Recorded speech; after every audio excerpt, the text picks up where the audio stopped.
சம்மாந்துறை பிரதேசத்தில் உள்ள பள்ளத்து ஆற்றின் பாலத்தை அண்மித்துள்ள ஆற்றுப்படுகைகள் முதலைகளின் உறைவிடமாக மாறியுள்ளது.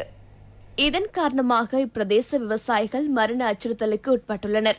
குறித்த பகுதியில் நாளாந்தம் 10 அடி தொடக்கம் 15 அடி தொடக்கம் வரையான சுமார் 200க்கும் மேற்பட்ட முதலைகள் ஆதிக்கம் செலுத்தி வருவதனால் இப்பகுதியில் மேற்கொள்ளப்பட்டு வரும் ஆயிரக்கணக்கான ஏக்கர் நெல் வயல்களுக்கு சொந்தக்காரர்களான விவசாயிகள், கால்நடை வளர்ப்போர் மற்றும் பாதசாரிகள் தங்களது அன்றாட நடவடிக்கைகளை மேற்கொள்ள முடியாமல் மரண பீதிக்கு ஆளாகி வருவதாக பிரதேசவாசிகள் அச்சம் தெரிவிக்கின்றனர். ஏற்கனவே ஒரு ஆளை பிடிச்சிருக்கிறது.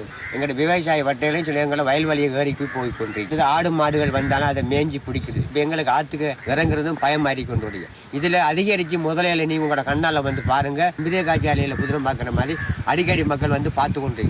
அப்ப அதனால நீங்க தான் ஒரு வழி ஒன்று எங்களுக்கு செய்யுமாறு நாங்க அன்பாய் கேட்டுக்கொள்கிறோம்.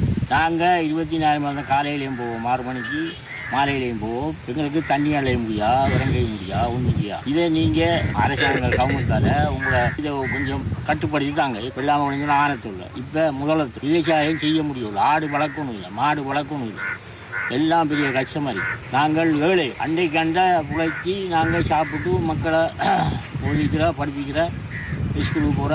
அப்போ நாங்கள் எப்படி வாழ்கிற இல்லாத மக்கள் போகிறது பெரிய அச்சமாக இருக்கு. அங்கே எங்களோட தோட்டத்துக்கு போக மட்டும் நிறைய முதல்ல சைட்டில் ஏறிக்கிட்டு ரோட்டில் ஏறிக்கிட்டு போக்குவரத்து பண்ணுறது பெரிய கஷ்டமாக இருக்கு, பயமாக இருக்கு. அதில் இறங்கிட்டு குளிக்க இயலாது, காலுவை கழுவ இயலாது, முகம் கழுவ இல்லாமல்.